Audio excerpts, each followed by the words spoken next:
I'm Right, like watching hybrid. the... Shush! Hybrid! We're starting. Shut up! Shut up! Lol. Okay. So, hello and welcome to Starcraft 2 Roundtable with VPGamers. Take 2, because the first time Reboot had to reboot his shit. So, we got it fixed now, though, and we're going to just be having to use event for this first one. Not ideal, but we'll deal. So, anyways, I will be introducing to the show myself. I am Ken Nersky Decker. I am a Diamond level Zerg. I also random in 2v2s at about a Gold to Platinum level. And then also joining me will be Reboot, the Kool-Aid Man, and Hybrid X Vade. So first off, we're going to have Hybrid introduce himself, so go ahead, Hybrid, and introduce yourself to all the viewers. Alright, hey, I'm Hybrid X Vade, and I'm a Terran/Zerg player, but I'm trying to learn Zerg more because it just seems more fun. And so far I'm in Diamond. I've been playing medium Diamond, some high plats so far. I really enjoy the way Ultralists give hugs. That is all. Alright, well, I'm the Kool-Aid Man. I play Terran, and I've played Terran since basically day one. It's been between that and Protoss. In 1v1, I main as Terran, and then for team games, I usually choose Protoss. I just like multi-pronged harassment while I'm playing, and I enjoy good, long macro games. You would like long stuff and some multi-prongs, wouldn't you? You know it. Last but not least, we have Reboot of VPGamers. Go ahead and introduce yourself, Reboot. Hey everybody, I'm Reboot. I'm the class clown that can't get his computer working. I'm a Protoss player around Diamond level. I've been playing the game for, I don't know, since October, so however many months that is. And I really like long macro games too. And that's me. Alright, so that is the crew. We will be talking about two specific topics today. We're going to be discussing at length close spawns versus no close spawns, and we're going to also be discussing our feelings about patch 1.3 now that we've been playing it a couple weeks. But first, I'm going to briefly go over the news, then Reboot has an announcement for us, and anybody else who has any news will be able to add on. So just briefly going over the news with everybody, we have NASL starting up this week. It's going to be starting up on the 12th. The full NASL schedule is available. You can get it through NASL.tv, or you can also get the full NASL schedule on TeamLiquid.net. It is posted in both places. NASL.tv is where you actually be able to view the games. You can also buy an HD pass for $25. Seems like it's kind of steep compared to GOM TV, but you got to remember you're getting 3 months of games 5 days a week for that, so that's actually a pretty damn good deal. Also, in GSL news, the GSL May Code S groups have been selected. I'm not going to spend a lot of time going over any of them right now, but they're looking to be pretty tight groups. Jinro's going to probably make it through his group, so everybody can root for Jinro. And then you also have Huck making his debut in the Code S, so that should be very interesting to watch as that starts up here in April for the May Code S. Then also for the Code A stuff in GSL, Mole Trap is going to be confirmed as the new caster for Code A. So no more Kelly and Doa, so we'll see who Mole Trap will be casting with shortly. I believe it still is going to be Doa. Then also we had TSL3 continue today. Not going to spoil any of the results from that, but there was some pretty damn good games in it. So definitely check out any of Team Liquid's VODs on their YouTube channel if you haven't seen it. And then that'll pretty much wrap up most of the general news that's been going on. So we're going to actually start to move into our topics of discussion for this hour-long show. So we're going to start out first with the close spawns versus no close spawns debate. And I'm going to actually... My favorite topic ever. I'm sorry, Reboot, I was just messing with you. Go ahead and do your announcement. So my announcement is next week we are going to have a week-long team league or team tournament starting up. Basically, it's kind of going to be like in-house clan wars, kind of like the GTSL. It's going to be 8 teams, and it's going to be like bracketed and going down. So that's my announcement. So everyone should go sign up. I'm going to put a thread on it Either Sunday or Monday. It depends. But yeah, so that is my announcement. Awesome. If anybody else had any other news to add before we actually get into the show, now that I'm done messing with Reboot, go ahead and say it now. Or forever hold your None peace. for me. Alright, and I believe Hybrid had to step away for a second, so we're going to actually move into the debate now. And I'm actually going to start Reboot with your opinion on it. So the first topic that we're going to go over today is close spawns versus no close spawns. Now this is something that has been being debated quite a bit in the Blizzard forums about whether Blizzard should go the way the route, I should say, that GSL and MLG has gone, which is eliminating close spawns on maps altogether. And in case anybody doesn't know exactly what I mean, I'm actually going to bring up my screen right now instead of this real fancy schmancy overlay I got going on. And I'm going to actually just detail what I'm talking about by close spawns. So I've got a map here. This is Shattered Temple. And what I'm talking about is the close spawns are like when you have a guy here, and then you got another guy down here. It's the distance from here over to this other ramp that we would consider extremely close spawns, where your naturals are actually extremely close. This can also be found on maps like Metalopolis, where you actually have two possible spawn locations that actually give you that same very close rush distance, which is actually a shorter rush distance than Steps of War, which used to be a problem for a lot of players. So I'm going to pull those off the screen, and now we're going to actually just kind of debate the topic for a little bit and see what everybody's personal opinions are. As I bring up the wrong screen, there we go. So I'm going to start with Reboot. So Reboot, go ahead and give us your opinions on what you think about the close spawn versus no close spawn debate. Okay, so I'm a Protoss player, but I really enjoy longer macro-oriented games. So I personally like the idea about no close spawns because we want to be on 2-3 base. I believe like that's the core. That's what I think Starcraft is all about. It's not about 1 or 2 base timing attacks. You know, I want to see Starcraft. I want to see like a massive battleship, battlecruiser versus carrier versus like mass corruptor hydralisk play. You know, I want to see something cool like that, and I feel like close spawns really negates a lot of that stuff. Just to point out to everybody in the chat, because we've discussed this some, but if you want to refute anything, go ahead and just cue up your mic for a second, and I'll watch it so that I know that you actually want to say something in response. Otherwise, we'll just get each person's individual opinion on it. So, unless somebody has something to refute Reboot, go ahead, Hybrid, and tell me your opinions. Go ahead, Hybrid, and tell me your opinions. Oh, it looks like actually, go ahead. As I'm thinking about it, I'm thinking from a Terran player's perspective of what can I do with close spawns? What can I force him into?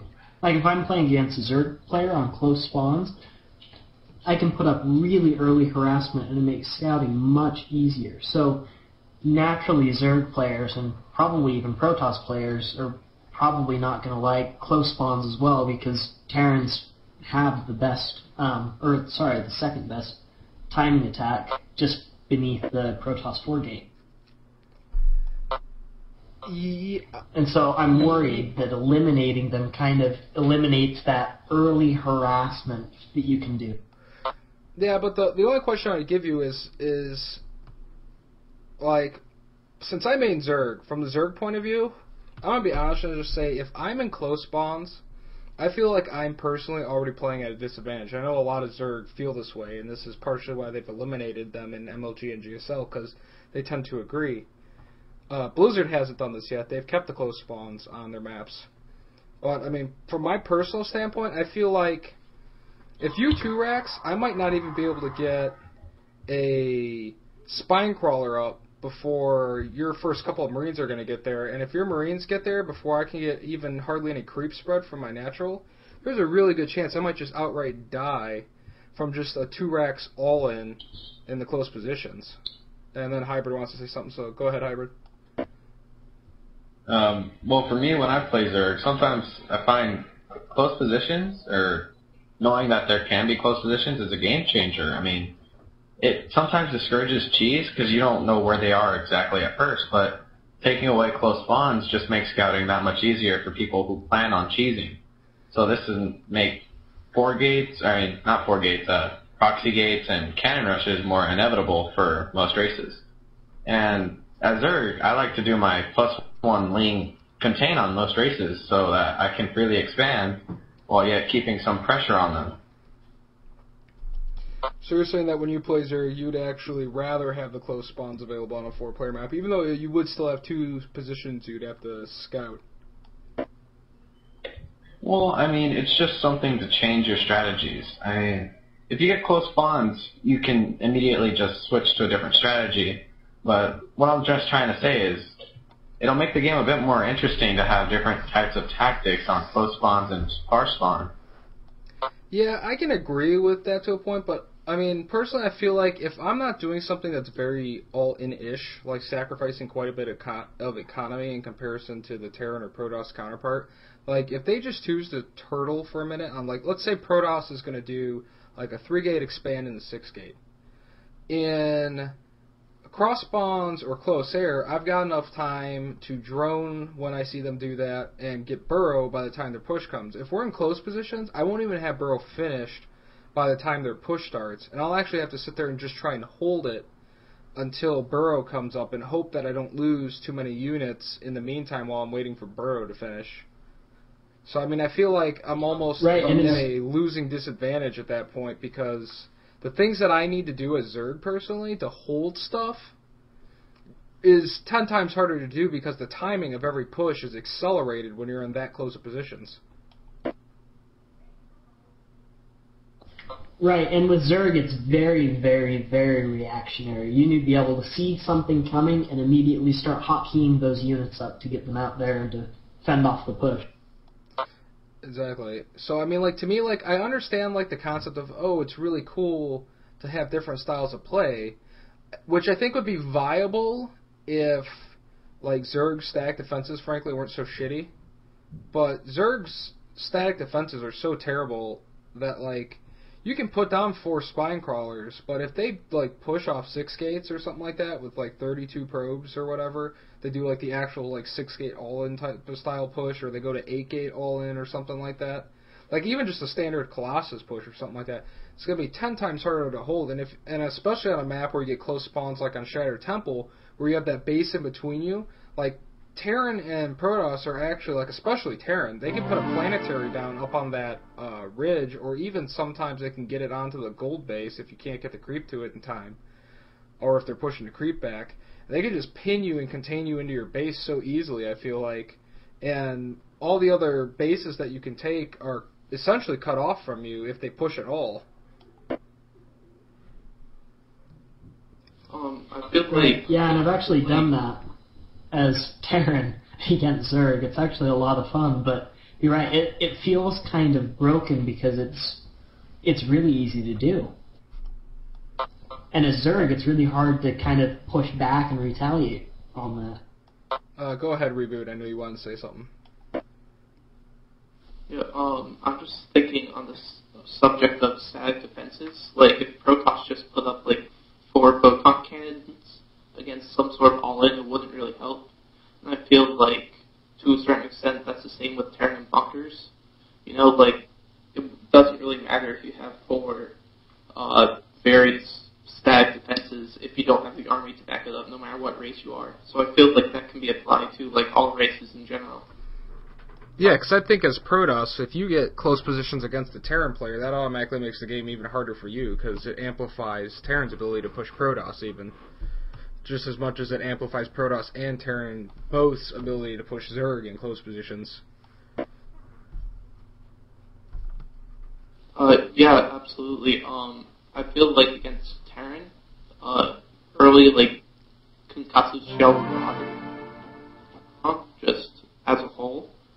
And when you have close positions, it's just that much faster, just like that 10, 15 seconds faster. And, like, sometimes I won't be able to get out, like, that sentry or that extra zealot or something to stop that. And that's basically means I have to pull probes I'll lose a lot of probes because probes are crap against Marauders, because Marauders can kite probes ridiculously well.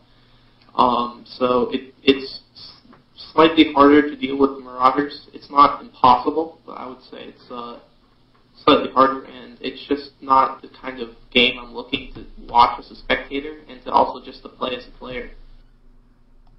Yeah, to me that's kind of where, like, I weigh in on it. I mean, it seemed like if the major tournaments had determined that it creates crappy games, essentially, that it really doesn't so much encourage different play styles as it does kind of lopsided games. Like, to me, that like detracts in some ways not only from like the actual gameplay, but even like in some respects the validity of ladder games if you're playing on those maps. And it, if anything, I think encourages people with their 3 downvotes to downvote maps that are otherwise really good maps, but just because of that threat of close positions. Like, there's been times when I've personally downvoted Shattered Temple, and I've downvoted Metalopolis, because I just had a day where it's like I was playing on Shattered Temple and Metal, like, match after match, and I was getting close spawns every single time. And, like, my winning percentage was only, like, 40% or 30% for the day, because it was that much harder for me to hold everything the other guy did, even if it wasn't even perfectly executed. It was just so much harder to hold it all, because it was so much harder for me to react to what he was doing as a Zerg player, and I would think it'd be likewise as a Protoss player. So, like, I don't know, Hybrid, you can try and kind of defend your point if you want to, because I feel like we're just, like, stomping your face on the ground right now. But, I mean, from my point of view, I think most of the arguments that I've heard about people who say they still want close spawns, especially on forums and stuff, is like, oh, well, I want some games to occasionally be shorter and stuff like that.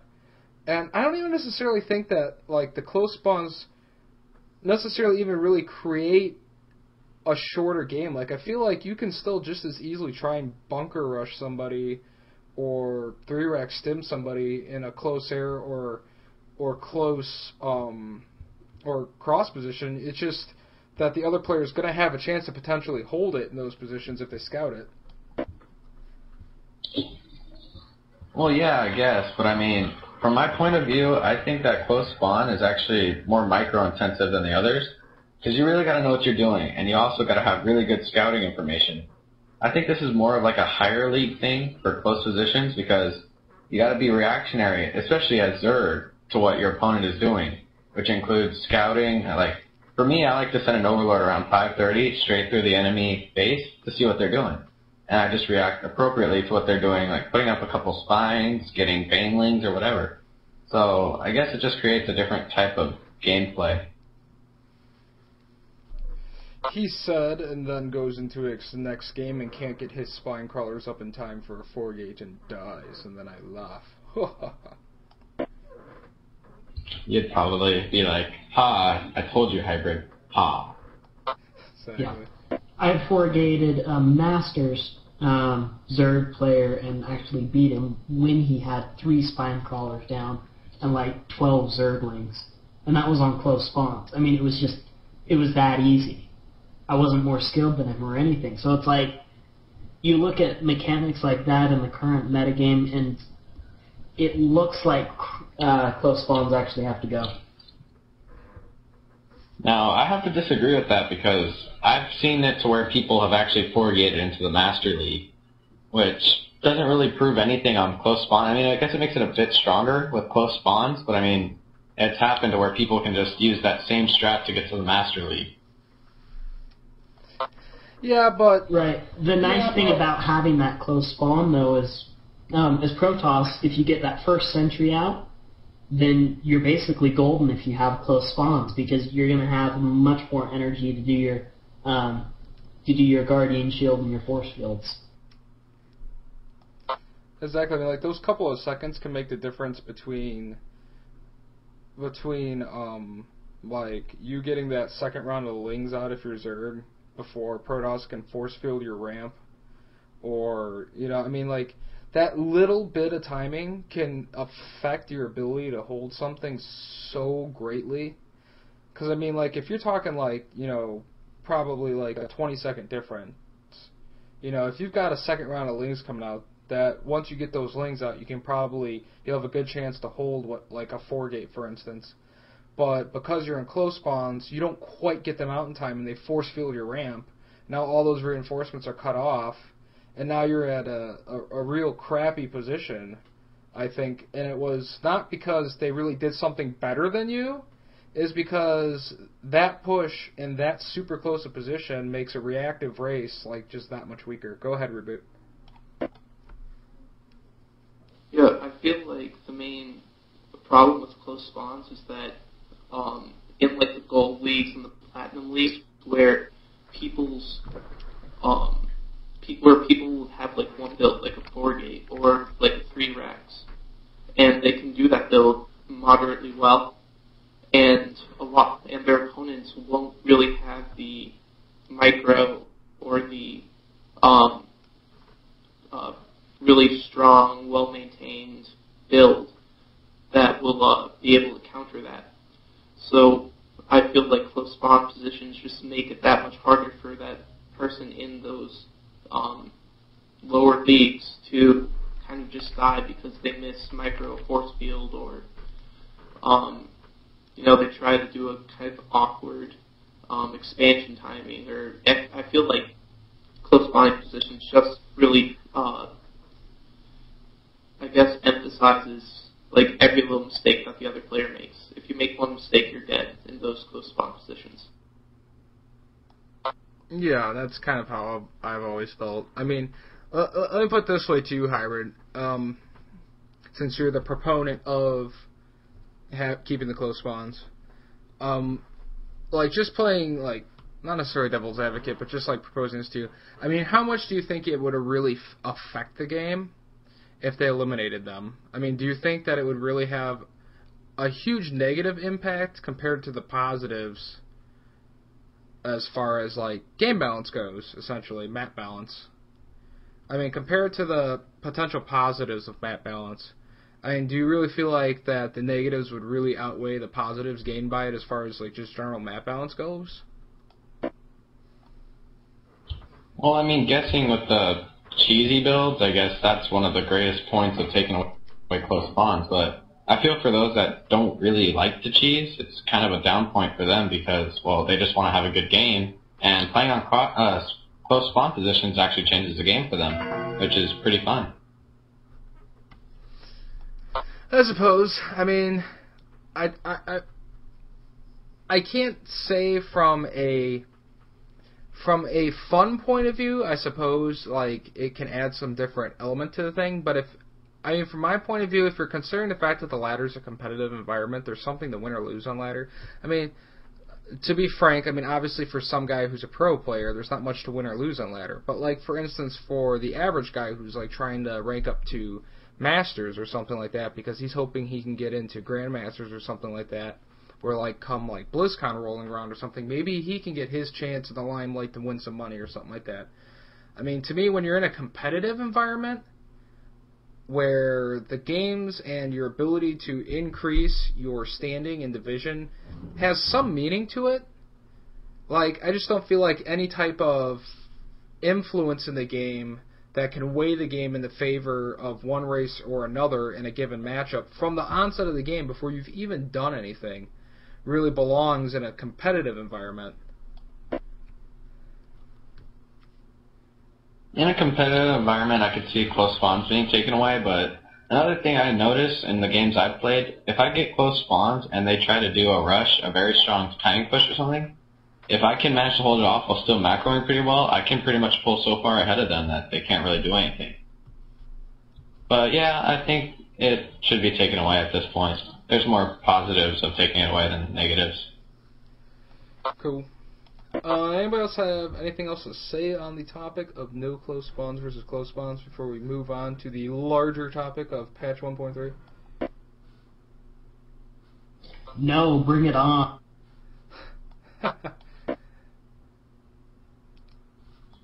Please, don't bash my face in.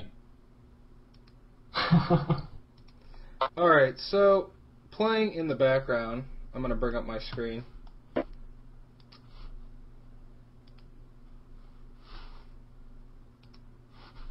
And I have it muted, but playing in the background is just going to be a video of some of the patch 0.13 changes. There was quite a few of them. I'm assuming you guys can still all hear me, correct? Yeah. Wunderbar. Alright, so patch 1.3's come out. I think we all realize that. We've all been playing it for a couple of weeks now. We've been playing on some of the new maps.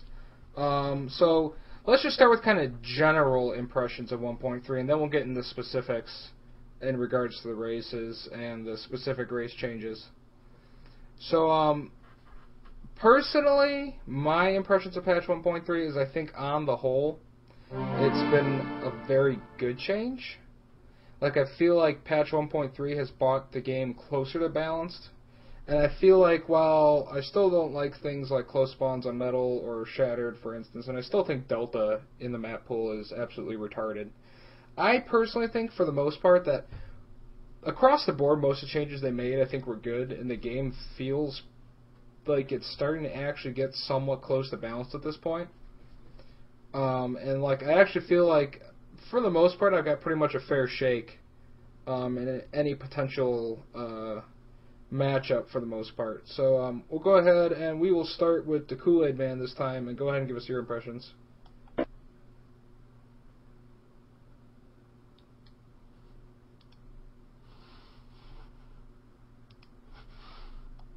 Kool-Aid? Oh, sorry. I wasn't transmitting. As a Terran player, I really, really dislike the Infestor buff with fungal growth. It's kind of changed roles, and I wouldn't call it imbalanced or anything, but it's changed a lot of the Zerg metagame. I'm seeing a lot more Speedling, Baneling, Infestor instead of Slingling, Muta, which you see in almost every ZVT. The problem that I have with it is the damage versus armored units, because that's basically destroying any mech usage that a Terran player is going to use. On the whole, though, with all of the other changes, it just looks like it's going to change the metagame slightly. I mean, Zerg now uses Infestors more. As Terran, in TVT, Vile Echoic's build is a lot more effective. And the main reason for that is the transition into late-game battlecruiser is a lot stronger. And that's all because of the movement speed. I'm looking at the patch notes from Blizzard, and it says that the movement speed was increased, but I also think the acceleration was increased as well, because those things get more shots off, and they're able to hover above your Marine Marauder Bio Ball much better, and they've become a much better support unit. The bunker build time, meh, it's fine. If bunker rushing's your thing, that's probably going to tick you off, but this is for the best, and I would actually consider going back to 35 seconds as long as close spawns were removed, but I mean, that's not really a huge deal. And the Ghost nerf, it isn't too big of a deal. It just makes Infestors a little bit harder to deal with, and it makes you want to use Snipe against Infestors instead of EMP. Oh, and don't even get me started on the High Templar nerf. That was entirely necessary.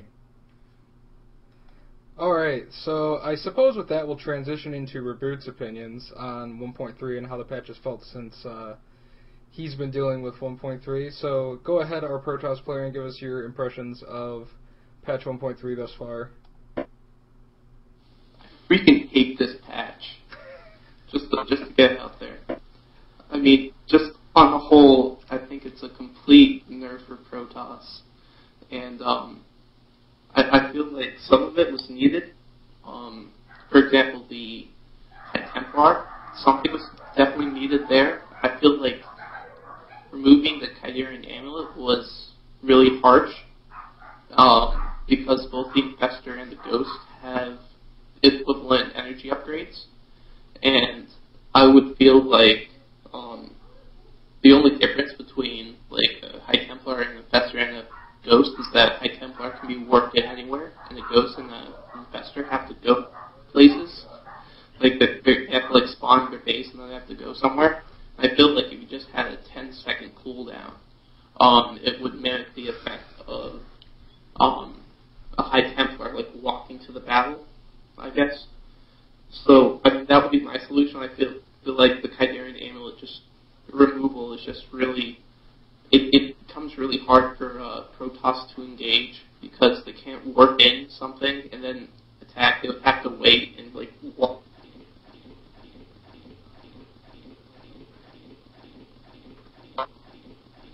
Like it's a little harsh. And then the mothership, now the mothership's useless, pretty much. So, on the whole, nerf for Protoss, and because I'm Protoss, that's really stupid, I feel like. Alright, so last but not least, we will get our last participant's opinion on it, and then I'm going to actually respond to some of the things that I heard from the Zerg point of view. But go ahead and tell us what your impressions are so far, patch 1.3. That's me, Hybrid, right? My turn? Yep, you're the last one. There ain't nobody else here, man. Come on, dude. Oh, I see how it is. Okay, well, first of all, I seriously hate this patch because when I play Terran and I get lots of ravens, I like to make them control with each other, and it makes like a little raven cloud. But now I can't do that. And the High Templar nerf, I mean, I wouldn't have taken it away completely. I would have made a nerf on the High Templar Storm to where, like, if you get the amulet, you have a 5-second cooldown or something like that before you can storm. Or something like that. For Zerg, Infestors are totally baller now. They're pretty much used every game, ZVZ, ZVT, and ZVP.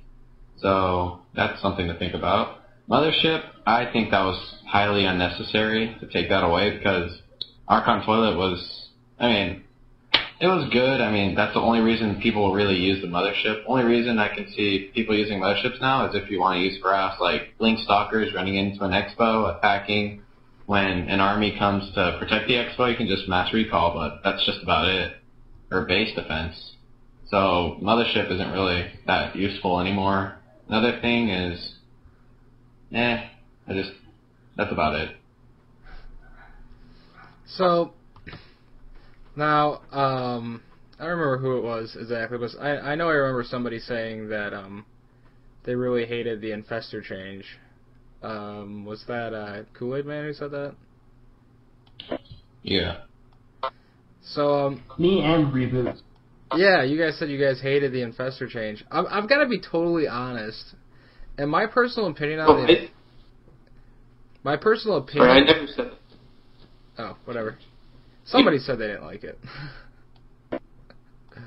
Lols.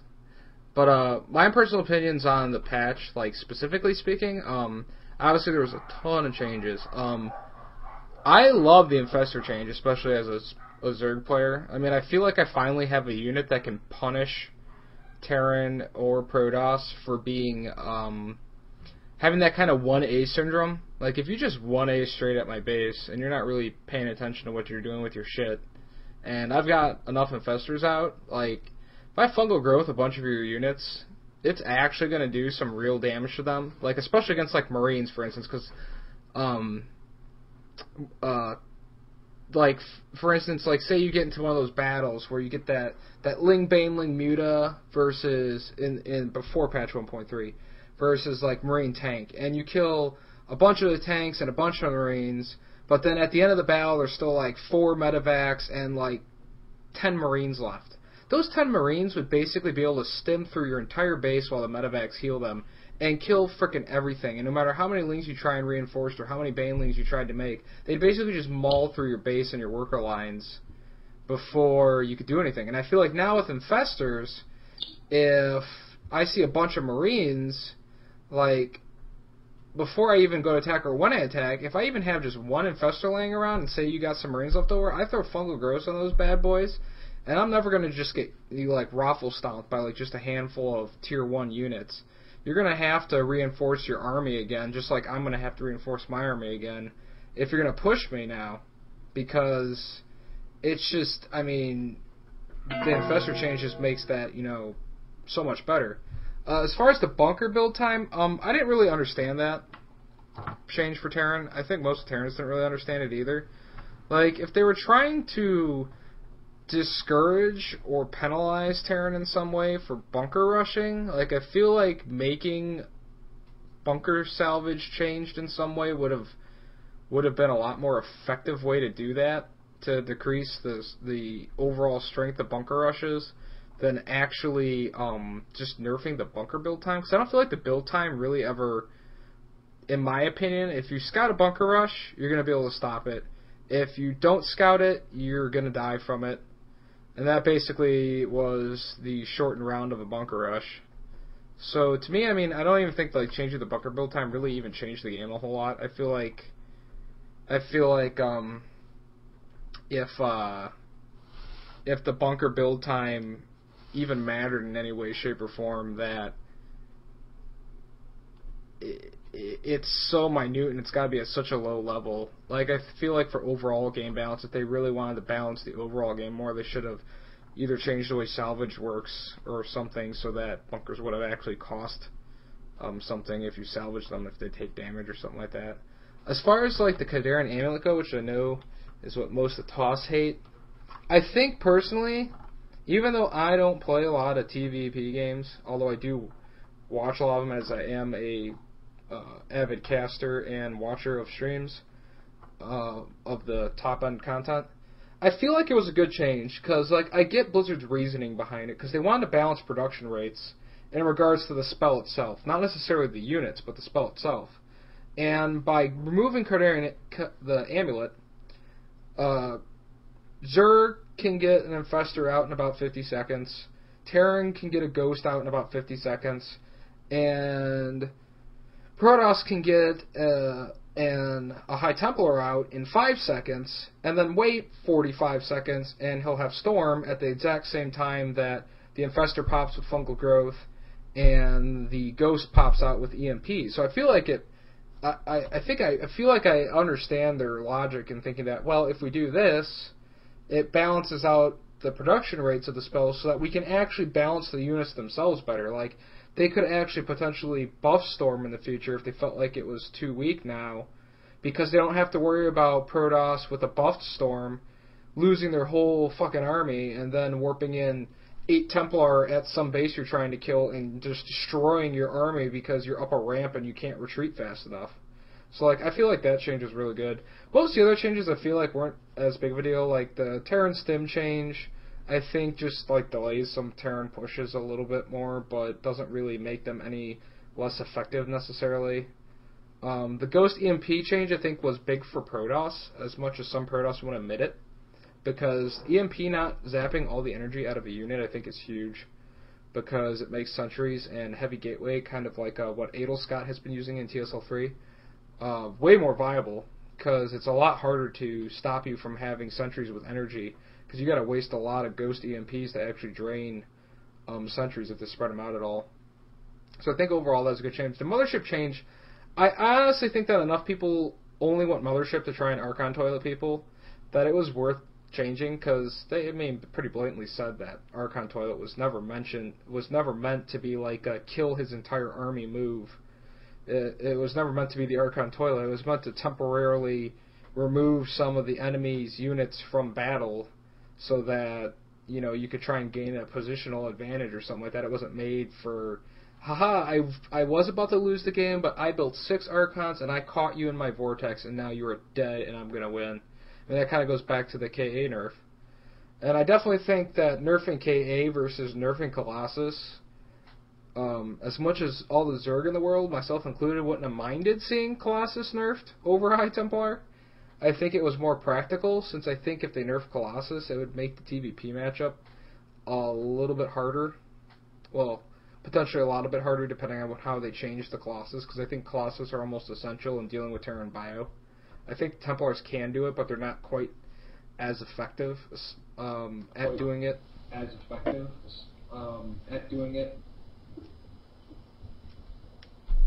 Somebody want to say something? Go ahead. Yeah, I was thinking about the possible Colossus nerf. Why not just keep the same amount of damage towards light units, but then do like 3 or 4 less to armored units?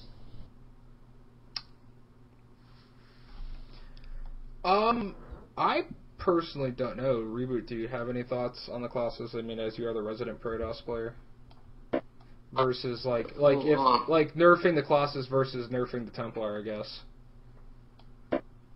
Okay, well, because Blizzard said they wanted to reduce Protoss' splash damage capabilities, which is why they nerfed the High Templar instead of the classes, because they felt like Protoss had too much splash damage ability. Yeah, well, I never used High Templar because my computer's really bad, and I lag during battles, so, like, I can never get an accurate storm off. So I don't particularly, like, have a bias High Templar because, like, I use it all the time and it'll hurt my game. I definitely see where you're going with talking about the production time of the Templar Nurski, and to a certain extent I agree with that, though I also feel like it makes Workgate kind of pointless for the Templar, because, like, why even make a Workgate if you can just, like, so that, I feel like the Mothership nerf is just really stupid. I feel like it could have been done differently. I feel like if you cast the vortex and it stopped any other unit from, like, going into the vortex after the initial casting of it, it would work better, because then your opponent would have to fall back with half of his army, or like, you can attack his army once at a time, but because your opponent can just throw all his units into the vortex, basically all you can do is, like, wait for the units to come out, and you have accomplished absolutely nothing. So I think that's pretty pointless now. As for the Colossus nerf, I feel like if you take away some of its attack towards armored units, then Marauders would be pretty strong against it. Like, already Colossus don't really do, well, they do really well against Marauders as a whole. But, I feel like their main counter is supposed to be against Marines, and if you just take away I don't know, they would become a very Marines, but once you make Marauders, all of a sudden you're really kind of in the water, so to speak, unless you have a really strong amount of Zealots that can take Marauder damage for, like, a really long time. Go ahead, Hybrid. For the Mothership nerf, I would much rather have seen it to where, because it's meant to basically vortex the enemy, and they can switch positions to where you're favored. I would much rather have seen it to where, if you vortex, ally units cannot be caught in the vortex, and you can just reposition yourself. This would eliminate the Archon toilet, and it would be doing what it was initially meant to do, except it'd probably be more better for Protoss to be convinced to actually make a mothership during the game. Yeah, I honestly was thinking the same thing, that, like, if it was meant for, like, a positioning advantage, if you could catch the enemy units in the vortex, that would have definitely made more sense if, like, somehow or another your allied units wouldn't necessarily go into the vortex. Because, I mean, if they didn't want it to be used as an Archon toilet, why have units be able to throw in there in the first place when you could just as easily, you know, sit over the vortex if you wanted your units to get intermingled with them when they came out of the vortex or something like that. I mean, I definitely agree with that. I honestly don't think the mothership's completely useless. I mean, I think that there can be uses for it. I mean, it still does cloak all your units, so I mean, that's definitely always a plus, because they've got to use scans or overseers or something to be able to actually see your army within the bounds of the mothership. I definitely think, as much as you don't really ever see people do this, the few times that I've seen Protoss use carriers in conjunction with the mothership, it actually seems really fucking strong, because carriers have some really insane DPS, and when you can't actually focus fire the carrier because it's underneath the mothership cloaked, like, that just makes it even that much harder to actually kill, especially against Zerg, because if Zerg can't get an overseer close enough to the mothership to focus fire the carriers. They are basically essentially left trying to get to the mothership through the carriers' fighters in order to break the cloak to be able to actually see the units underneath it. So I mean, I feel like there's some metagame stuff with the mothership that maybe hasn't been explored yet that I think is still totally viable even with the current change of it. I definitely agree with you though, Hybrid. I mean, I think if they wanted to change it so like allied units couldn't go into the vortex or something like that, that'd be really useful. That'd give the mothership more use. But I think there is still some good uses for it, even without Archon Toilet being there. Like, I think besides like the obvious cheesy play attempt of the Archon Toilet, I think there's still some real valid ways you can use a mothership. There are valid ways to use a mothership. I had a game today where I got Vortex, and he threw his units in. Second, the 1 second or so was done, I had 3 Colossi dealing their full damage on my army. So that's one thing you could use it for, but I mean, if people aren't going to make the mothership for the mass recall or the Vortex, it brings me back to wonder why the Arbiter was taken out. Yeah, I think we could probably reminisce about Brood War and the balance that they finally managed to achieve by the end of that all day. But, I don't know, I feel like that's like beating your head against the wall at this point, because there's been so many people who have been like, hey Blizzard, why didn't you just make this like a cooler looking version of Brood War? And Blizzard's like, we wanted a new game. You can die in a fire if you don't like it. I mean, it's kind of like basically what they've said as far as I've seen.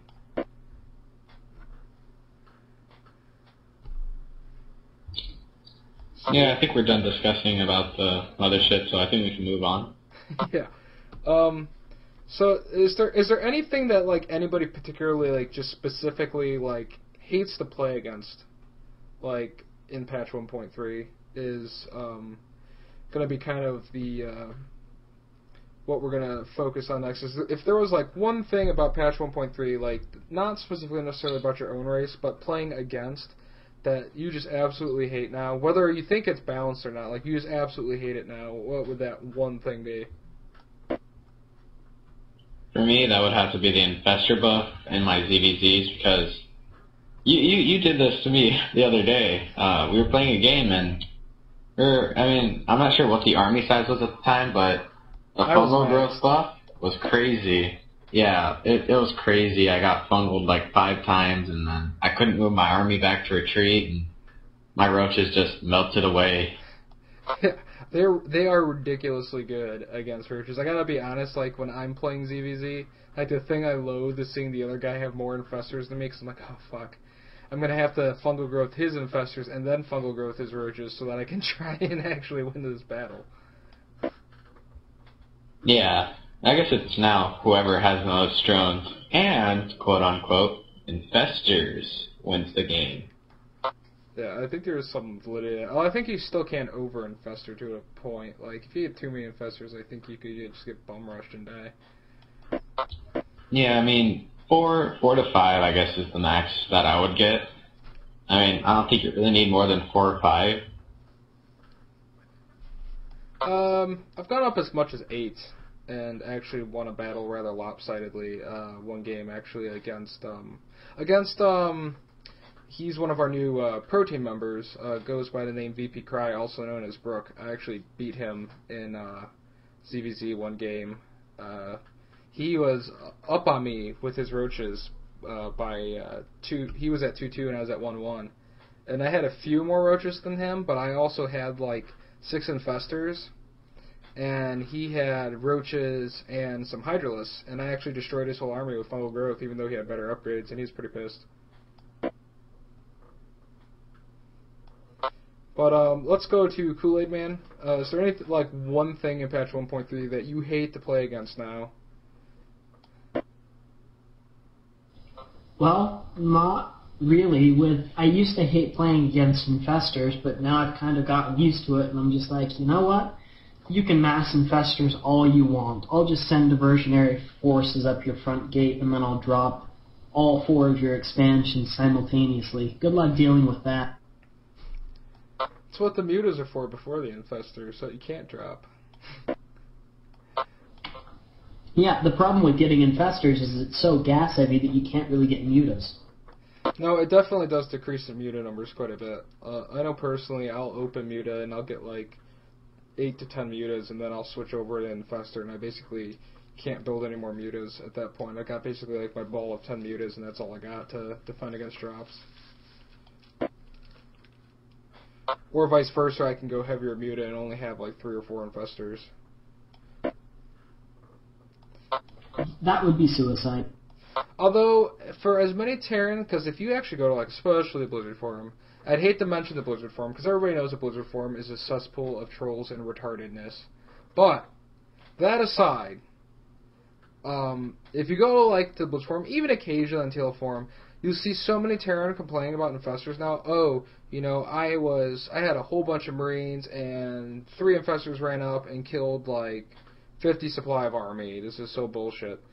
But at the same time, I very rarely see any Terran trying to use Ghost against Infestors, and I can't help but go, if you're really struggling with heavy Infestor play, why don't you just get some Ghosts and EMP them?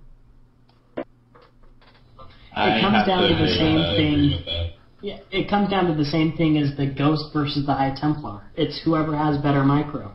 The problem with fungal growth is it's going to break your stealth, so you have to be really quick and really precise with your micro. I really like the metagame right now with Ghost versus Infestor. It's interesting and it's unexplored, so it's been refreshing to see some games go down like that. So in your opinion, if like you saw Zerg going really heavy Ling Bangling Infestor, and say you're somebody who's not very good at multitasking drops, or for whatever reason you can't drop, Zerg's got map control in such a way that if you try and drop, he's just going to kill your drops. You know, like maybe he's got your drops somewhat contained. Like if you're on 2 bases and he's got like, you know, those 10 Mutalisks flying around the edges of your base where you can't really get your drops off the ground, which is what I like to do. I contain with the mutas, and then I push and prod with the Infestors and the Lings. You know, so in your opinion, if a Terran was struggling with trying to do something else against the Infestors, you actually do agree with me that going Ghost would actually probably be a smart way to go.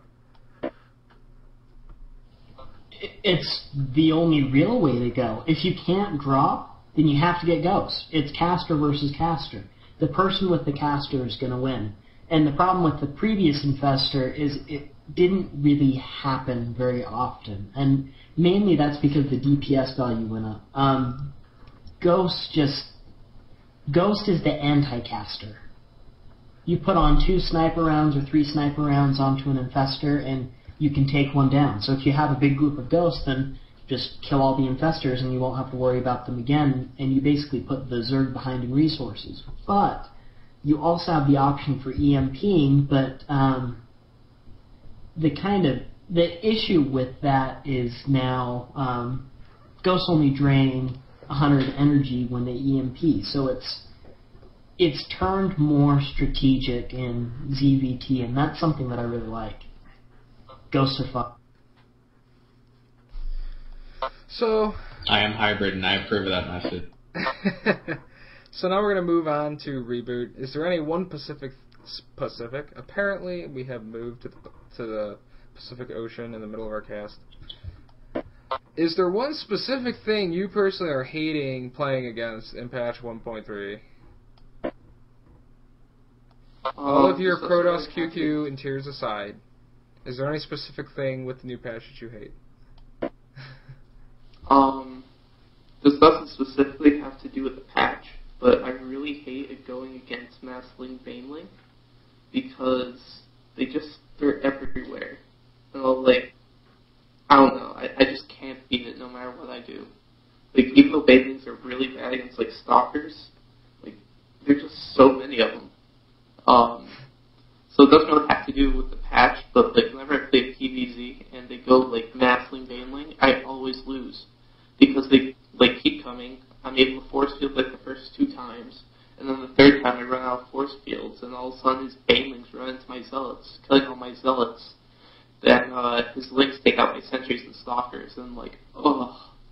But, you know, I feel like that's just whatever. That's a strategy I have to learn to deal with. So, yeah. On another note, I actually really like the Infestor buff. It really does add some more options for Zerg just in general. At first I thought it was actually a nerf because it's harder to hit fungal marines with banelings because the stun duration's decreased, but I've seen that that's not the case. So I actually really do like it. I'm not all Protoss biased. Yeah. Well, you know, you just seemed very angry about the patch, so. But the one thing that you said, the Ling Baneling, I actually would interject that I think in some ways the patch has had a lot to do with the increase in that. Like, I know some people were doing it. People saw, like, a Quanda's build and stuff like that. But, I mean, you even see guys like Idra pulling it out now. And I think that Infestor buff is part and parcel of why you see more people pulling out that strategy. Because as you go into the mid-game, the problem with the Ling Baneling from a high-level point of view used to be that, well, if he does a really strong timing push before I get the Hive, he could kill me. And Infestors kind of delay, but they're not really good at punishing him for pushing out. They're just going to slow down his push a little bit because they're not really going to do any damage to Protoss units, the old Infestors. So I almost feel like you see more of that Ling Baneling because I feel like with the Infestor change, it's actually more viable. Because as you go into the mid-game, you can get out Infestors, and if Protoss takes their whole ball and tries to do a push on you before, like a blind push, when their ball's still a little bit weaker, before you get the Hive Tech, if you can get off some good fungals, like you can kill all their sentries, and you can kill a lot of their stalkers with enough Infestors to where your Lings and Banelings can actually do a shit crap ton of damage to the Protoss. No, I absolutely agree. I feel like the PvZ matchup is going to be really interesting to look at during the next 3 months, next few months, just because I feel like both Protoss and Zerg have so much unexplored territory. Like, they've both been playing this one style. For Protoss, it's getting the Death Ball, and for Zerg, it's like mass expanding and just trying to get that 300 food army. So I feel like Zerg definitely has a lot of room to really look at Nidus Worms and can you Nidus 2 or 3 bases at once. Also Overlord drops. You know, like really trying to get some harassment. Also for Protoss, I feel like it's going to become not a ball necessarily, but a lot of smaller units just kind of coming in and trying to be almost Swarm-esque. I feel like that could be a really interesting way to play. Against Zerg, I don't know how well it would work, but I feel like PvZ has just become so uniform over the past few months. It's really going to explode. Alright, so with that, we are actually starting to get very, very, very, very close to the 1 hour time limit that the show is going to run. So, at this point, if anybody has any, like, closing thoughts or remarks, this would be the good time to do it. If you happen to have something you can pimp it now. Obviously, none of us are on a pro team, so not going to be a whole lot of shout-outs to sponsors or any fun jazz like that. I have to make one shout-out to VPGamers' new pro team that we just added, because that's friggin' awesome. A lot of people who might check out this video would probably know guys like J-Mag. They might know Cry from Energy. So we got a lot of great players. And then we'll go to Hybrid, because it looks like he wants to say something really bad. I shall put out shout-outs too. Let's see, there's Low Freedom, Malevolence, Storples, Nurski's already here, and Kool-Aid Man Reboots, I can't say them, and we have cookies on VP, so join. Oh. Got them cookies.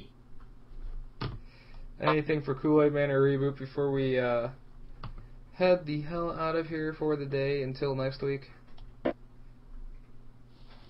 Yeah. Shout out to my parents because they got me to where I am today. Also to Mountain Dew and Chipotle because they also got me to where I am today. And so I think those are my shout-outs. Let me. One minute. What? Alright, something wrong with that sentence. Chipotle. Oh Fake my god, the Mexican grammar Nazi. food. The grammar Nazi cometh. I shall cometh. But we don't have time for the grammar Nazi to take over the world, so I guess we gotta end the show. Yes. So with that, it's been about an hour. Close enough. So we're gonna wrap up the show. So we will be back. Hopefully we will be able to pin down this exact time every single week for people who actually catch the show either in VODs or happen to stumble upon it live while we are casting. I'll end up, once I feel like the show is not a total pile of confusion, like we opened up today with our Skype problems because Reboot needed to reboot, we will end up getting everything cleaned up and end up advertising the show more. But if you're catching this, we will be doing this show once a week on the weekends, hopefully at the same time on Saturdays, yet to be determined for sure. So until then, I'm going to say goodbye for now. If anybody else wants to say bye as we go out, just go ahead and just shout it, because Hybrid, I see you raising your hand like a crazy man. Nursky took my reboot puns. He was like, I'm gonna use that so much. Lols, I win. Doesn't. That's the benefit of being the host, That's man. the benefit I can of being steal the your host. thunder. Yeah, don't mention like- any of your just like- punchlines early. Just like the Kool-Aid man steals Kool-Aid. Oh, damn. That wasn't as good as the reboot. No. Oh, not No. nearly as good. Well, Darn you, Also, Nursky. bring Darn to you you. all. it's all about the lols, man. LOL. Like, oh my god, OMG, JK. Okay, we're gonna go. Bye-bye, everybody. Killing the broadcast. Killing the broadcast. Oh yeah. Bye.